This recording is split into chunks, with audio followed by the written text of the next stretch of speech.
show my friend Darcy, who's also my producer today, how to make a pie crust for her Thanksgiving pies. Darcy wants to make 2 apple pies tomorrow, and in the past I made a video for her which was very poorly done and was about 45 minutes long, and I wanted to make an updated one because I've adjusted my recipe a little bit. Cameras have gotten better. I'm not drinking alcohol this time, and I have makeup on, so that's what we're gonna do. All of my stuff here is dirty because I've already made 2 pie crusts for Darcy.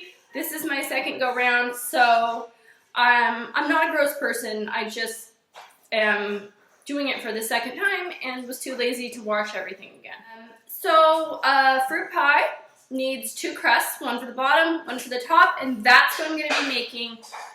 I found that in the past, when I've tried to make more than 2 crusts at once, it didn't work out very well. It's too much to work with. So, like in this case, I already made 2. I'm going to make another 2, and every time I make 2 pie crusts, I start over. I am going to explain the ingredients and the utensils that I have here, and once again, they're dirty. I have flour, obviously the main ingredient. A lot of people like King Arthur. King Arthur's fine. It has a slightly higher protein content than like Gold Medal or Pillsbury or whatever else is at the supermarket. So this is what I like for pie crust when you're not looking to develop a whole lot of gluten. It's Gold Medal, unbleached, all-purpose, but any flour is going to be okay. Not bread flour. I've got ice water. This is filtered water with ice in it. You want everything that you work with to be as cold as possible, so I just put some ice in my water. I've got Crisco. Most people don't use a ton of Crisco in their cooking, and so take a sniff of your old Crisco before you use it. It goes rancid and it gets kind of an off smell. You don't want to use that in your pie crust. So every year, I think, throw out whatever you have and just get yourself a new container. I've got the good stuff here. This was the cheapest vodka that I could find at the grocery store. You definitely don't want to use anything expensive for these pie crusts if you don't have to, so get yourself some really, really bad vodka.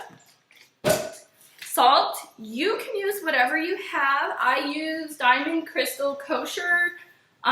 You can use regular table salt, that's fine too. The butter is an important part of this, and so I use good quality butter, and my personal favorite is the President butter. It's France's #1 butter. You can use any European butter, Lurpak, Kerrygold, any of that's going to work great. You can use the American European style butters like Land O'Lakes or Challenge, or I think Plugra's one. And you can use regular butter too, a regular American butter. I think European butter has a slight edge over that, and this is the one I like based only on my taste preferences. But any of the European butters are going to be fine. You want that to be cold. And I think that's it. First, I am going to start with the flour. Now, for myself, because I've done this a million times, I make a slightly smaller recipe, but for somebody that doesn't make a lot of pies, that might need a little wiggle room, I'm gonna make a little bit more dough than I would for myself. So if you're a beginner to making pie crusts, or you don't do it very often, this is gonna make more dough than you really need, but if you are not great at rolling things out, it will make it so that you don't have too little. So 1,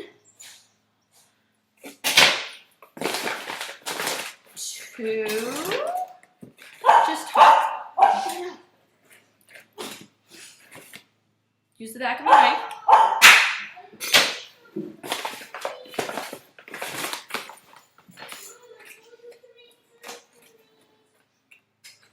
and 3. We're gonna add salt. I prefer my crust to be a little on the salty side because I think it really complements the sweetness of the filling. You don't want a bland crust with a sweet filling like you would for an apple pie. So I like mine to have a fair amount of salt. When you're using kosher, you're gonna use a little bit more than if you're using like the iodized salt, like the Morton salt, you know, they call it like the granulated stuff. So I'm gonna put in 1 teaspoon, 2 teaspoons, 3 teaspoons. And now I'm going to add the Crisco. I never use measurements or recipes, but that's not very helpful when I'm trying to help somebody else do this. So I did this earlier, and I know that I put in 3/4 cup of Crisco. Don't use the butter flavor. I don't know what that's for. Don't ever use the butter flavor. Just don't use it. It's gross. If you are opposed to using vegetable shortening for health reasons, I'm sorry to tell you that you're probably not going to be happy with a lard crust unless that's what you grew up eating and you're used to it. It tastes different than the crusts that we've become accustomed to, and I wouldn't experiment with making one for Thanksgiving or for company. Try it out just on yourself at home first, and my suggestion is to start out making a lard crust for a savory dish like a pot pie, because it's a different flavor, although it does make a really tender crust. You're gonna have to just take one for the team this Thanksgiving. Okay, so that was 3/4 cup-ish of Crisco. I'm gonna use a pastry blender to incorporate this, the salt, the flour, and the Crisco. My tip is that if you are gonna go out and buy a pastry blender, you get one that, this is filthy and you can't tell, but that is a solid piece of metal and not one that has wires attached to it, because those will become all messed up as time goes on. This one is one solid piece, and so it's very easy to work with, and it doesn't get rusty, and the wires don't get all cattywampus. So I'm going to use my pastry blender to just cut the shortening into the flour and salt mixture. So I'm gonna keep cutting this in. It might take, 4 or 5 or 6 minutes. You want it pretty well incorporated. And you might be wondering why I don't just stick my hands in here and blend it up that way. And it's because my hands are hot and I don't want to transfer heat from my hands into the ingredients. You want things to stay as cool as possible. And that would include keeping your flour in the freezer. I didn't, but it's better if you do. Your butter should be very cold. My water's cold. It's better if your vodka's been kept in the fridge or the freezer. Just keeping things as cool as possible will give you a better result. So I've incorporated the 3/4 cup of Crisco into the flour and salt, and what I'm gonna do is squeeze it and see how it sticks together, but it crumbles apart quite easily. I'm going to measure out 5½ ounces of butter, half of it salted, half of it not. I don't care what anybody says about not baking with salted butter.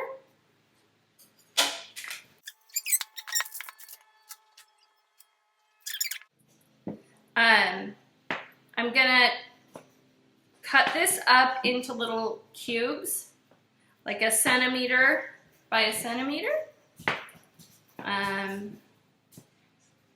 ish, without touching it as much as I can, because I don't want to warm it up. So I'm just gonna kind of chop up the butter. Oh, I usually sprinkle a little flour on top of this just so that all the pieces don't stick together. Little tip I've come up with.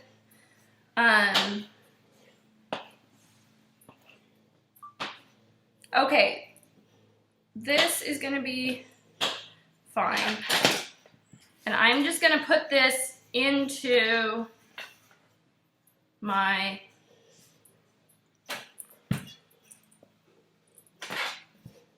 flour. You can use your pastry blender to kind of cut in the butter. It's gonna be messy. You can do that to get it into little bits if you want, and that's honestly probably the best way to do it. You can also just do it with your hands, which is usually what I do, by putting my hands in here, getting little bits of the butter, and just kind of smushing it up. Ideally, the crust will sit for at least 12 hours in the fridge before you use it. And that's helpful at Thanksgiving too, because you can make this 2 or 3 days in advance. You could make it a month in advance and put it in the freezer, and this is something that freezes very, very well and will keep for probably forever. I wouldn't keep it more than a month. But now I'm gonna go in here and just do that smushing thing, make sure there's no big chunks I left behind. You do want little pieces of butter incorporated into your dough because that's what makes it flaky. But you don't want big chunks because that's what makes it have holes and fall apart.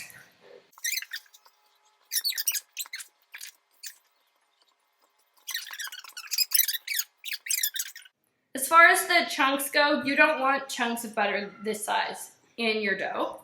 This is too big. It will make your dough deflate when it cooks, and it will make it hard to roll out.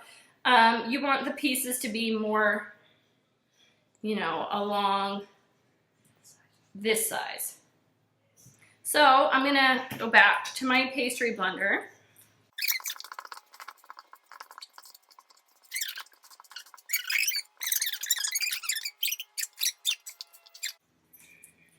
You can do it. You can make a pie crust. Even if it's just okay, which it probably will be the first several times you do it, that is better than buying one of those machined crusts that you get in the refrigerated section.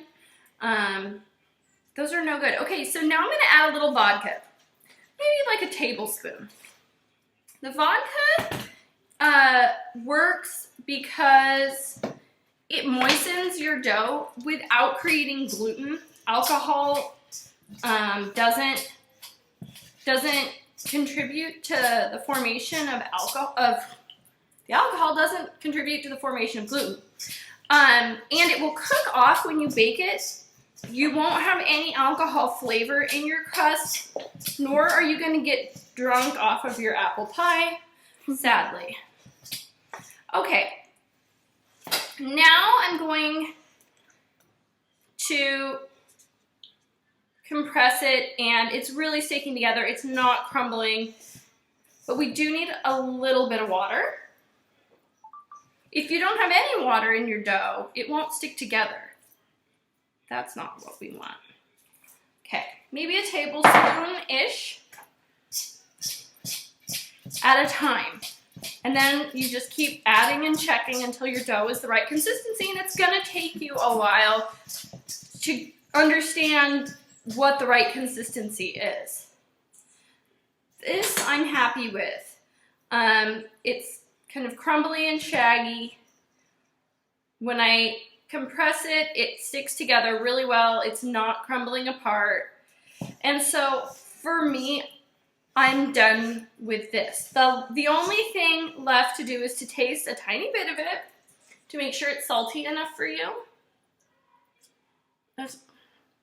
It's not the best thing in the world. You don't want a bland, saltless dough. So if you taste it in a couple different places and it doesn't taste very salty at all, you can add like another teaspoon and kind of blend it in. Now this is the fun part, making the balls. We are gonna make 2 balls by just compressing these crumbs together.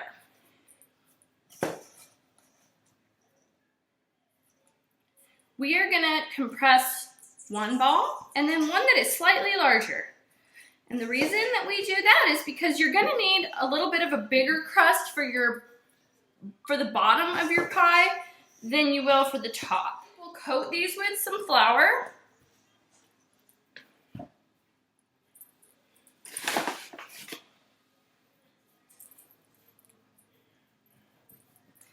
And now we've got our 2 balls.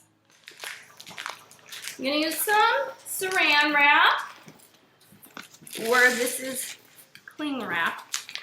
I'm gonna put the ball in the center, loosely wrap it, a little burrito, and then I'm gonna gently compress it down to a disc that's about 3/4 of an inch thick. And when I do that, the edges are going to crack. And you don't want it to go into the fridge like that, so you're just gonna bang in the sides. You're gonna bang the balls and make sure that the sides are all uniform with no crags and cracks, because that will make it much nicer when you roll it out. Make it flat. You're done. Do the next one, and when you're done, you're just gonna pop those flat into a Ziploc bag. You can put them in your fridge for probably 2 or 3 days, or the freezer for a month or 2. If you're gonna put them in the freezer, make sure you double bag it just so that they don't get freezer burned and they don't pick up any weird odors, because the fat content of these is very high, and fat likes to absorb smells that are in your fridge and freezer. I'm not gonna roll these out right now because Darcy's gonna go make these into apple pie crusts for tomorrow. But my tips for rolling these out are to use a lot of flour on the counter or the board where you're rolling it out. Like a good amount of flour. When you think there's enough, add a little bit more. Same with on the top. Be really generous with the amount of flour that you put on top when you roll it out.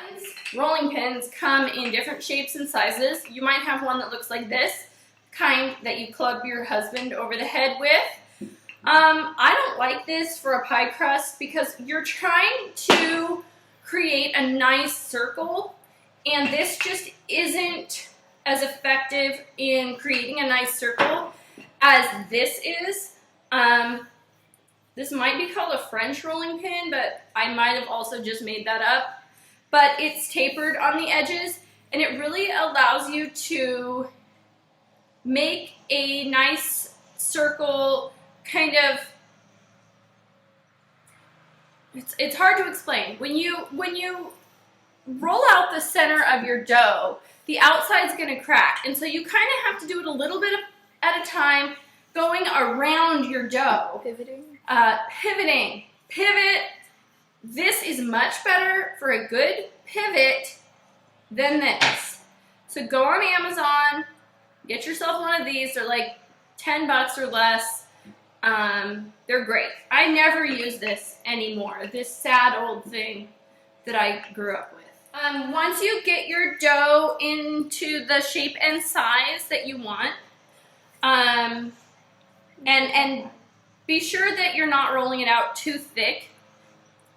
you want your crust is not going to cook up well if it's, you know, this thick. You want it to be thick enough to where it stays together, and thin enough to where it really crisps up nicely in the pan. The way that I will pick up my crust is to just roll it back up on that French rolling pin, and then lay it out into the pie crust or on top of my pie. And if you're using plenty of flour, it will not stick to the roller and it will not stick to itself. And you can just lay it out like a roll of carpet. That's the way I make pie crust. I'm sure everybody has their own recipes and there's a lot of reasons why I'm doing it wrong, but works for me. And make sure that at a minimum, these go into the fridge for 12 hours, laying flat. That's not to say that I haven't, in a pinch, you know, just rolled this sucker out. But you're not going to get as good of a result. Bye!